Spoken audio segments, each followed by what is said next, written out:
Ladies and gentlemen, welcome back to the channel here. It's me once again. A very important piece of news just came out, a bombshell story from the Department of Justice, specifically from Harmeet Dillon, the department's U.S. Attorney for the Civil Rights Division. As we all know, Democrats are believers that the ends justify the means. They are willing to pull shenanigans of all sorts to get themselves in office. We saw that in the 2020 election. In fact, it's the reason I was banished from YouTube for 4 years. Because in 2021, after everyone stopped talking about the massive amounts of shenanigans that took place, I decided that I really cared enough to keep making videos about it. I traveled to Arizona to talk about the audit. I did all kinds of nonsense. Well, not nonsense. I did a lot of things, and I don't regret it. Now that we're back on YouTube, we're going right back into it. Okay, we're going to be talking about election integrity once again, because we don't believe anything our government will tell us until we have 100% comfortability that the results we get are accurate and real. It's the safest and most secure election in our history. No, come on. We don't want to hear that. We want to see verification. We want to see audits. In fact, when the left was saying that the 2024 election was stolen by Elon Musk, I supported their right to audit because I'm not a hypocrite.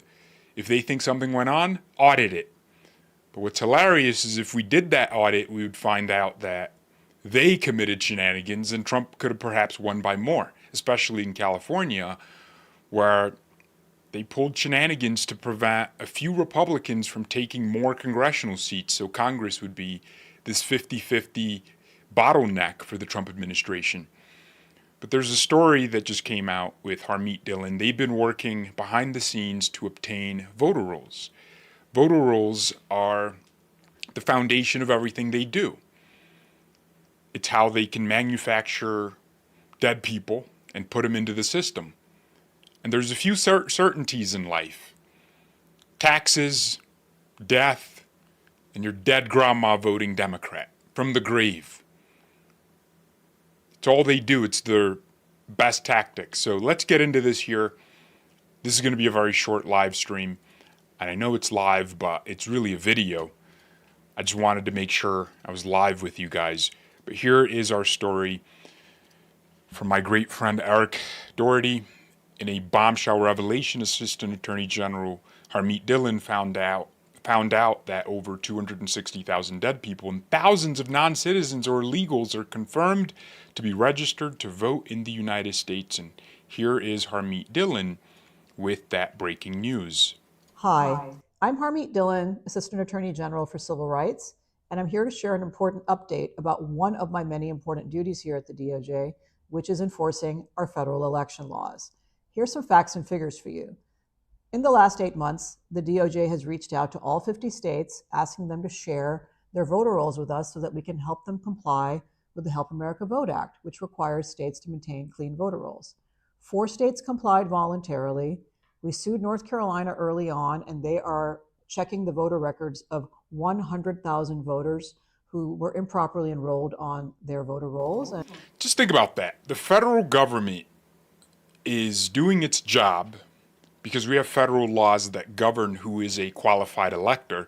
States manage the times, places, and manner of holding elections for senators and representatives. That's what it says in Article 1, Section 4, Clause 1 of the Constitution. It's very clear that state legislatures, the states, have power to oversee their elections.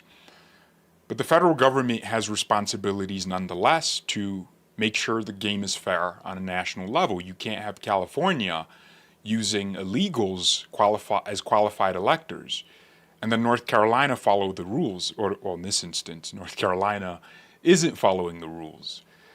And you'll notice it's all the battleground states that are fighting tooth and nail to prevent this information from coming out. What does that tell you about the system?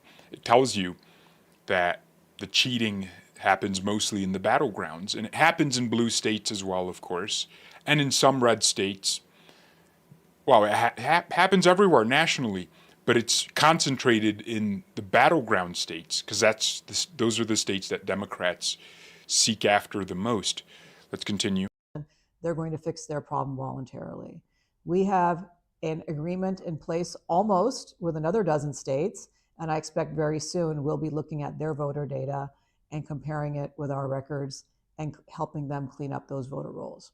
Now we have 15 lawsuits pending against 14 states. That's right, California got sued twice, and we are in litigation with them. They're refusing to provide their records, even though many of these states voluntarily provide their voter rolls to nonprofit groups like ERIC and even other groups. And so, yeah, the First Circuit Court of Appeals actually ruled that voter records, I think someone subpoenaed the records from, I believe, Massachusetts.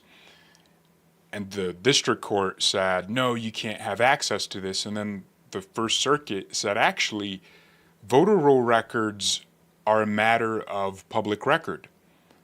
The Georgia State Georgia State Supreme Court made the same ruling. So both a federal high court and a state high court have made this ruling. The Supreme Court has ruled on it time and time again that voter rolls are public record and states can't be preventing people from getting them, let alone the federal government that is trying to clean up the system.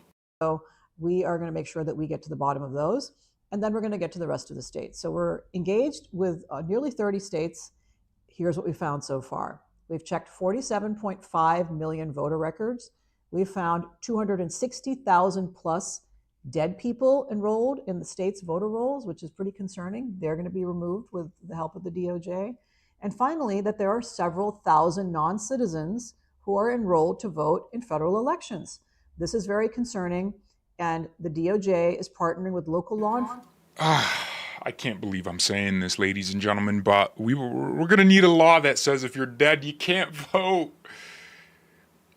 Enforcement, where appropriate, to prosecute people who have unlawfully voted in our elections. Even one person voting who shouldn't have voted is one too many, because every citizen is entitled to one person, one vote assumption that their vote is being counted equally and only with other American citizens. We will not rest at this DOJ with the leadership of the Attorney General, Pam Bondi, until we complete this project and provide confidence to all American voters that the rolls are clean and the elections are free and fair.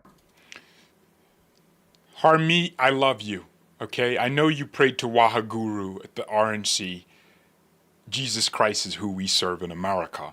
And it wasn't a pretty look. But Harmeet, you and I, we have shared so much election integrity news between each other. This is why I loved that you were brought into the DOJ in the Civil Rights Division, because she's actually going after the real issue. But what's important there, and I want you to really know more about this, is that 47 million records were reviewed, 47.5 million. There's well over 100 million voter records across the states, and the DOJ is suing more states to obtain those records.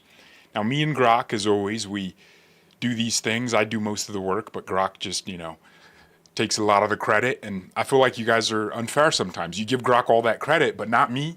Okay, I did this. Grok just takes the credit. So if 260,000 dead people were discovered in 47.5 million records, we have 168 million records in total.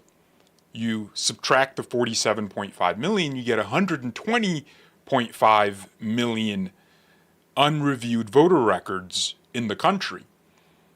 At the rate of what we're finding so far in the limited sample we have, ladies and gentlemen, the real number would be 659,000. Now, some of you might be like, that's not a lot. Yes, it is, first of all. Secondly, this is just one of the many methods they use.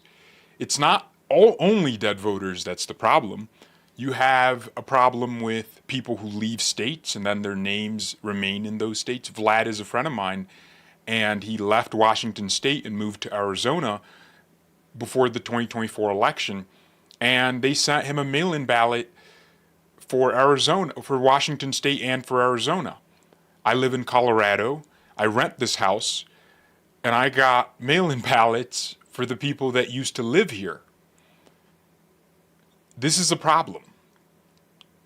It's a problem that's much larger in these universal mail-in ballot states. In a lot of red states, you have to request to get to be an absentee voter and have a real reason. In states like California, like Colorado, like Washington, like Oregon, they just send these things out to you automatically. You can kind of start to see that if they're not cleaning up the voter rolls intentionally, a lot of people are going to start to get more than one. And you know what happens? Door knockers are going to come in. The mules, that's what Dinesh D'Souza called them, the mules. They'll come in, knock on your door and say, hey, you got more than one? Hey, you might as well just fill it out and we'll deliver it to the drop box for you. And that's how it works. That's the operation. So it's not just dead voters, it's other categories of shenanigans. So we're potentially looking at 660,000 dead voters if we consider all the records. That's a lot. That's actually a lot.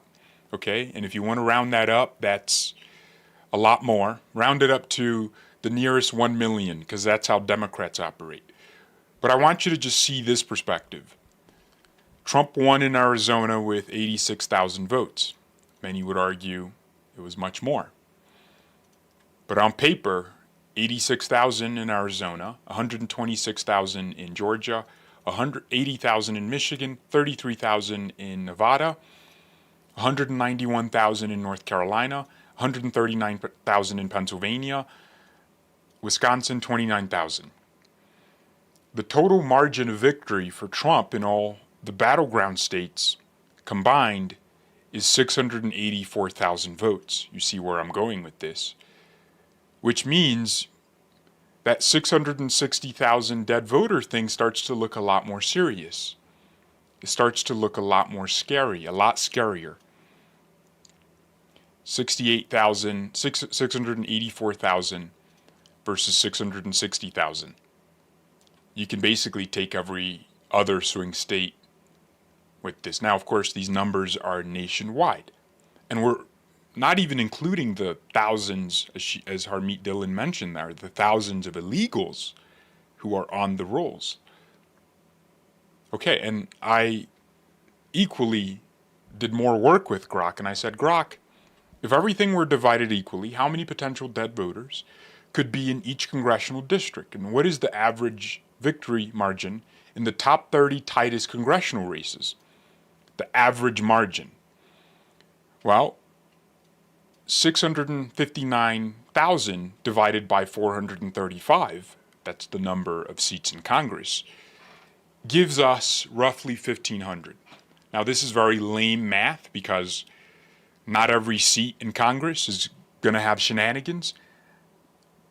2/3 of the seats in Congress are foregone conclusions. It's going to be blue or red. 1/3 is where there's that ambiguity. So I really should have done 1/3 of the seats in Congress. But I just want to put this in perspective because it's still very important. California's 13th congressional district was separated by 187 votes. Iowa's 1st was separated by 500. Colorado's 8th was separated by 1,200. New York's 4th was separated by 2,000. Pennsylvania's 7th was separated by 2,500. These are numbers from the last election. And then from 6 to 30, it goes from 3,000 to 30,000. And that's the range of the margin of victory for the eventual winner. What does this all mean? Well, it means you don't need that many dead voters in a district of 750,000 people to really pull off shenanigans. You can work with 10,000, you can work with 2,000, you can work with 3,000. But on average, if you just do the math, you have about 1,500 available in each district. That allows you to take a lot of congressional seats. This year, we had congressional seats that were separated by, a lot that were separated by over 2,000, but many in the midterms are going to be separated by 200, 400. Look at the bigger picture. That's a huge problem, ladies and gentlemen. That's the perspective I want you to really just take. And you'll start to see, like, this is a massive problem. So I'm glad the DOJ is going after this. They're tackling this. 260,000 so far out of the 47.5 million records reviewed is substantial. And that's dead voters, and also the thousands of illegals. We're not talking about voters that moved but still appear in their previous state's residence in their rolls as though they never moved. And it's interesting because if you move to a different state, the IRS and all the tax bodies are quick enough to update your records and make sure they can send you information about your taxes. But I guess when you move, your voter registration doesn't change. It's going to take 5 to 10 years, 10 business years to get that updated. So this is a massive problem, and people die all the time. So it's a problem that exists constantly. And the blue states in particular are fighting the release of these records because it's going to be worse there. So that 660,000 is a number just going off of the existing ratio right now. But the ratio is going to be worse, significantly worse in states like California. Judicial Watch sued the state of California and gained access to their voter rolls. And those 1.2 million names that had to be deleted in Los Angeles County was forced to do so. And the problem is, like I said before, we have active and inactive voter rolls. And the thing that happens in the interim between an election and after the election is the danger. Are inactive voters going to be activated and then deactivated and no one sees what happened? That's the problem. That's why they don't want us looking at anything other than some pieces of paper where they say nothing went wrong. So I hope that fills you with some hope, because I saw a lot of people telling me, election integrity just has not been talked about by the Trump administration. Well, they have. They have actually talked about it, and they are looking into it.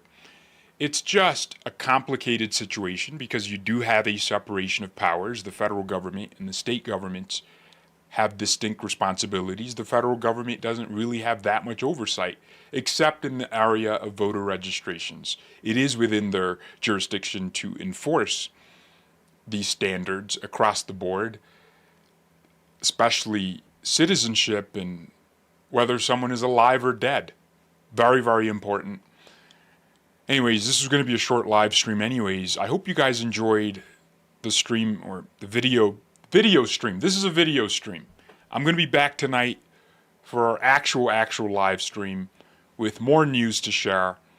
Hope you enjoyed the video I made with Andrew from Unwoke Dots, where we talked about Ilhan Omar, one of her close allies, getting arrested today.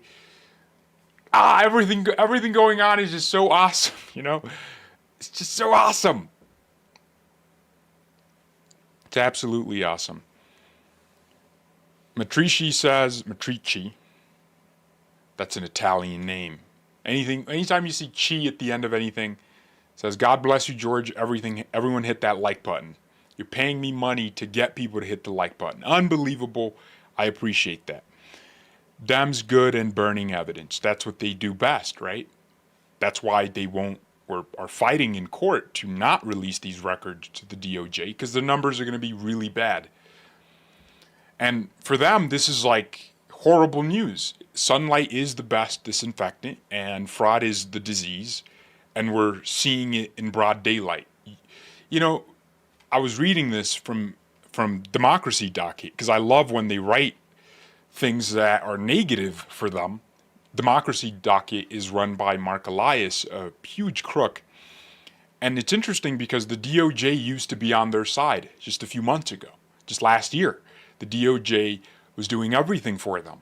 democracy docket and Merrick Garland's office were tight, man. They were close.